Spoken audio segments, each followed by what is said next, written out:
केसीआर जो तेलंगाना से हैं, मैं उनके बारे में एक स्टेटमेंट दिखा दूं। उन्होंने कहा है कि धर्मगुरु यानी कि उत्तर प्रदेश के जो सीएम है आदित्यनाथ योगी और तमाम जो धर्मगुरु हैं, उनको जो है राजनीति से दूर रहना चाहिए। उनका स्टेटमेंट मैं आपको दिखाया था और वह लगातार जो है वह कह रहे हैं कि संविधान से देश चलना चाहिए और धर्म गुरुओं से, धर्म ग्रंथों से देश नहीं चलना चाहिए। वो स्टेटमेंट मैं आपको दिखाया था केसीआर का। ये धर्मगुरु कहाँ से लाके रख दिए भाई राजनीति में? धर्मगुरु तो मठ चलाना चाहिए, पूजा पाठ करना चाहिए, याग करना चाहिए। वो इसमें घुसपैठ करके बड़ा हंगामा कर रहे हैं देश में।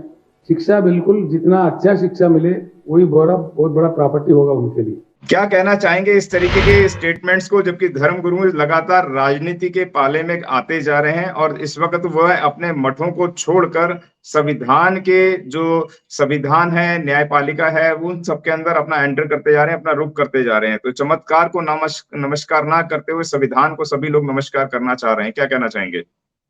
जी, बिल्कुल बात तो जायज़ है, क्योंकि जो व्यक्ति जिस नेचर का होता है, वो कहीं भी चला जाए, वो खत्म नहीं होता है। जब आपका नेचर ही भक्ति का है, आप तो फिर आप शक्ति की तरफ आपका रुख क्यों है? और जिस प्रकार से आपने अपने जीवन की शुरुआत की है और उससे आपके नेचर का डेवलपमेंट हुआ है कि आप इस प्रवृत्ति के हैं, आप भगवान में लीन होने चाहते हैं, उसको उस परम सत्य को आप हासिल करना चाहते हैं, तो ये रास्ता तो बिल्कुल अलग है।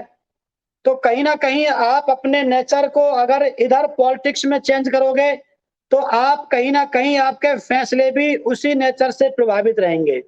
अगर आपका नेचर भौतिक, आपका नेचर भक्ति वाला है और धर्म वाला है और अंधविश्वास वाला है, इस प्रकार से अगर आपका नेचर है, जिससे आप निकल के आए हैं, अगर आप उसके बाद आप पॉलिटिक्स में आएँगे, तो कहीं न कहीं आप उसके प्रभाव में रहेंगे।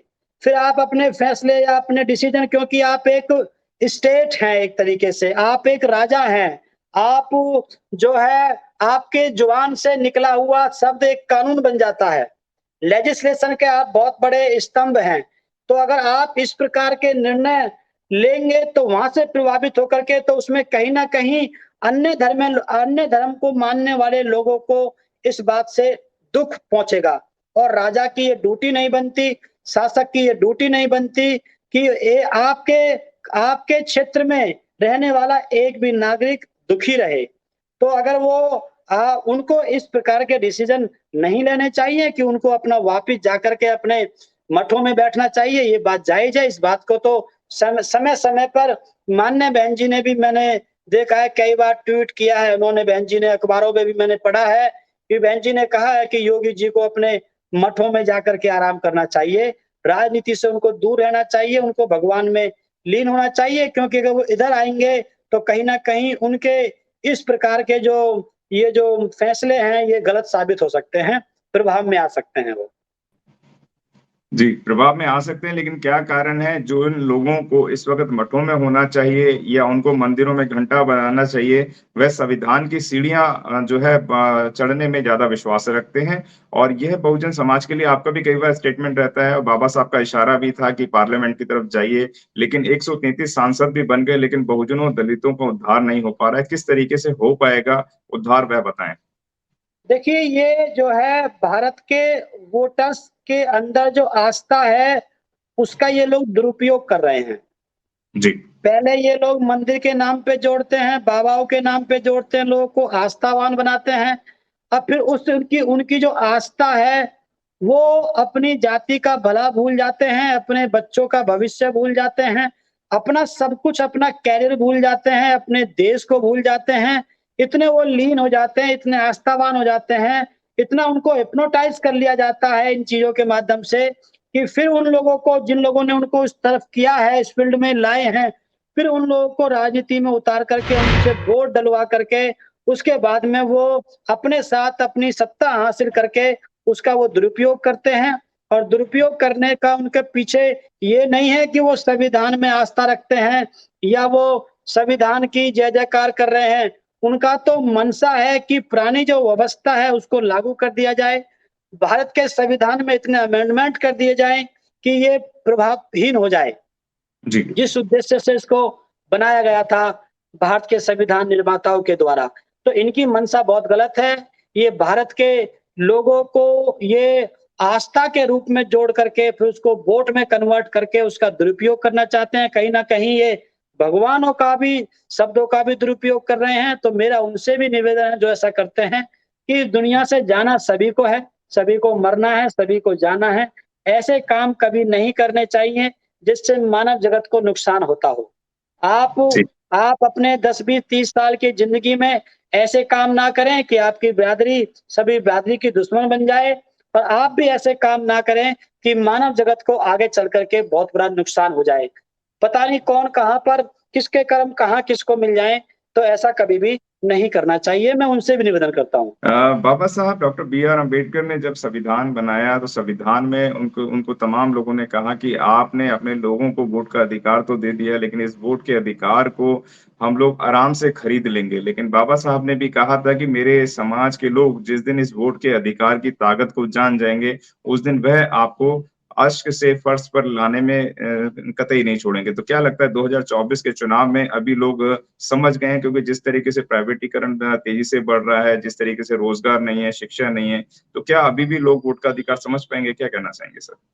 देखिए, बात उनकी बिल्कुल जायज़ थी और उस बात को साहब कांशीराम जी ने करके दिखाया भी था जी, कि इतने बड़े राजघरानों को चाहे वो कांग्रेस का मामला हो, चाहे बीजेपी का मामला हो, उन सबको पटकने देने का काम किया।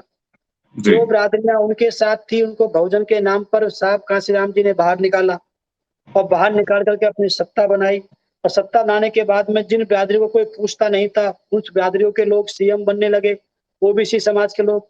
जिन बिरादरियों को कोई पूछता नहीं था, उसके मंत्री बनाने का काम साहब कांशीराम जी ने किया। तो कहीं न कहीं जो चीज़ साहब बाबा साहब के बीच में और नेहरू के बीच में या गांधी के बीच में जो डिबेट चला था, उसको लेकर के जो बातचीत थी जिसको साहब कांशीराम जी ने ठीक से अध्ययन किया, तो जी, जो बाबा साहब चाहते थे तो वो कहीं न कहीं प्रैक्टिकल करके तो दिखाया है, साहब कांशीराम जी ने। अब इसको हम कितना आगे बढ़ा पाते हैं, ये हमारे ऊपर डिपेंड करता है। अगर जी, इतने आगे बढ़े हुए काम को अभी हम आगे ना बढ़ा पाए तो हमसे बड़ा अब अयोग्य व्यक्ति, अभागा व्यक्ति कोई नहीं होगा। तो इसलिए जो है साहब कांशीराम जी ने करके दिखाया। हाँ, उनकी मंशा हमेशा बनी रहती है कि ये लोग अपने वोट की कीमत को ना समझ पाएँ। चाहे दारू का मामला हो, चाहे वो पैसे का मामला हो, चाहे डर का मामला हो। पहले ये लोग डंडा लाठी डंडे के नाम पर डराते थे, ज़मीन में नहीं घुसने देंगे, आपके जानवरों को प्रवेश नहीं करने देंगे, आपको शौच नहीं करने देंगे। इस नाम पे ये लोग डरवाया करते थे ज़मींदारों के माध्यम से। फिर उन्हें जी, बंदूक के दम पर फिर उन्हें जो है इस प्रकार के दम पर लोगों को अब पैसे के दम पर और उसके बाद अब झूठ के दम पर तो कहीं न कहीं ये इसको इन्फ्लुएंस में तो ले रहे हैं, लेकिन दूसरी तरफ जो है आप जैसे जो बुद्धिजीवी लोग हैं, तो वो भी समाज को जगाने का काम कर रहे हैं और जो है सभी बिरादरियों के अंदर समय-समय पर नेता निकल रहे हैं और वो जो है अपनी-अपनी बिरादरी को समझा रहे हैं। तो मुझे ऐसे लगता है कि सच्चाई परेशान हो सकती है, पराजित नहीं हो सकती। एक समय ऐसा आएगा कि बाबा साहब का ये स्टेटमेंट पूरी तरह से लागू होगा। इस देश में मानवतावादी सोच रखने वाले लोगों की हुकूमत होगी, जिसमें सभी धर्मों का, सभी जाति के लोगों का विकास होगा। फिर जाकर के इसको हम लोग फिर से सम्राट अशोक के हिसाब से जो है सोने की चिड़िया हम इस बात को कह पाएँगे। चाहे वो शिक्षा का मामला हो, चाहे रोज़गार का मामला हो, चाहे आपस में भाईचारे का मामला हो, तो इस प्रकार से हम लोग उस समय फिर इसको कह पाएँगे। अगर आपने अभी तक हमारा चैनल सब्सक्राइब नहीं किया है तो सब्सक्राइब करें और घंटी का बटन बिल्कुल भी दबाना ना भूलें ताकि सभी लेटेस्ट खबरें पहुंच सकें आप पे सबसे पहले।